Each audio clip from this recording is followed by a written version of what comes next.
வருகின்ற 19/8/2025 அன்று காலை நடைபெற இருக்கிறது. அது குறித்து நம்முடைய நிர்வாகிகளிடம் கலந்து ஆலோசிப்பதற்காக இங்கு வந்திருக்கின்றோம்.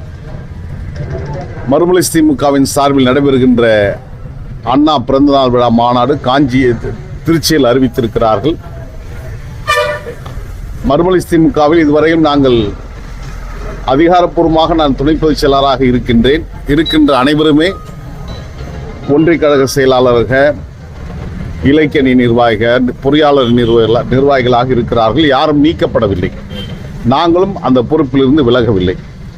இருப்பினும் மதிமுகவின் உட்கட்சி ஜனநாயகம் எப்படி இருக்கிறது என்பதற்கான ஒரே சான்று இது கட்சியுடைய அதிகாரப்பூர்வ வாழ் என சங்கொலியில் வந்திருக்கின்ற விளம்பரம். இதில் மதிமுகவுடைய துணை பொதுச் செயலாளர் இருக்கின்ற என்னுடைய பெயர் இடம்பெறவில்லை. அவர்கள் என்னுடைய பெயர் இடம்பெறவில்லை வைக்கவில்லை என்பதற்காக நாங்கள் மாநாடு கலந்து கொள்ள முடியாமல் இருக்க முடியாது.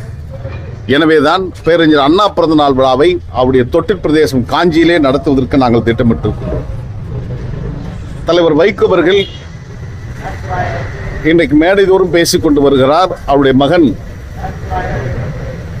இந்திய பிரதமர் மாண்புமிகு நரேந்திர மோடி அவர்களை சந்தித்து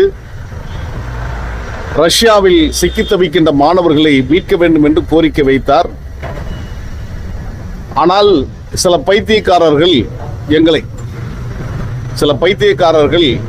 அவர் மத்திய அமைச்சராவதற்காக அந்த சந்திப்பை மேற்கொண்டார் என்று தலைவர் வைகோ அவர்கள் சொல்லியிருக்கிறார். நான் தலைவர் வைகோவிடம் கேட்பதெல்லாம் ஒன்றுதான். கோரிக்கை நியாயமானது, மனிதாபிமானது, அதில் எந்த மாற்று கருத்து இடமில்லை.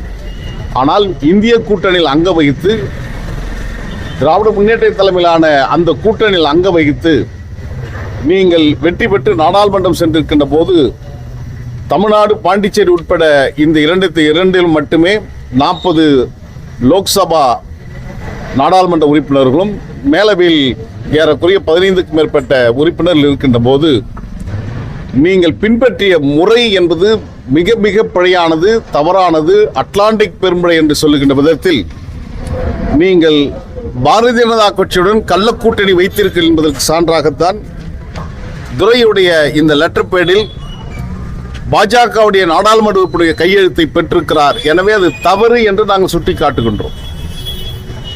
பாஜகவுடன் எப்படி நீங்கள் இந்த கையெழுத்தை பெறலாம்? இதுதான் எங்களுடைய கேள்வி. மாறாக துரையுடைய முகநூல் பதிவில், சமூக வலைதள பதிவில் பிஜேபி என்று போடப்பட்டிருக்கிற இடத்தில் அது அடிக்கப்பட்டிருக்கிறது. நீங்கள் வெளிப்படைத்தன்மையோடு இருப்பீர்களே, ஆனால் இதில் உள்நோக்கம் இல்லை என்று சொன்னால் அதை ஏன் நீங்கள் அடித்தீர்கள் என்ற கேள்விக்கு நாட்டு மக்களும் நீங்கள் பதில் சொல்ல வேண்டும். பாஜகவுடன் கள்ளக்கூட்டணி வைத்திருக்கிறீர்கள் என்பதற்கு இதுதான் சாட்சி. இதைதான் நாங்கள் நாட்டு மக்களிடம் எடுத்துச் சொல்கிறோம். கோரிக்கை நியாயமானது, ஆனால் நீங்கள் பின்பற்றிய முறை தவறானது. அதுதான் இத்தாலி தேசத்துடைய பிளாரன்ஸ் வணிகன் மாக்கியவெல்லி சொன்னான். இளவரசர் என்று சொல்லப்படுகின்ற பிரின்ஸ் சொன்ன செய்தி, என்ஸ் ஜஸ்டிஃபை தி மீன்ஸ். நீ பின்பற்றிய வழி முடிவுகளை நியாயப்படுத்த வேண்டும் என்பதை போன்று நீங்கள் பின்பற்றிய வழி மிகப்பெரிய பிழையான வழி. பாஜகவுடன் ஏன் இந்த கையெழுத்தை பெற்றீர்கள் என்பதற்கு தான் நாங்கள் கேள்வி எழுப்புகிறோம். அதற்கு நீங்கள் முறையாக ஜனநாயகபூர்வமாக நீங்கள் பதில் சொல்ல வேண்டும் என்பதை தான் நாங்கள் கோரிக்கையாக வைத்திருக்கிறோம். ஃப்ரெண்ட் ஆக்கிக்கோங்க. தந்தி டிவியின் சப்ஸ்கிரைபர்ஸ் அண்ட் ஃபாலோவர்ஸ் குடும்பத்தில் நீங்களும் இணையுங்க.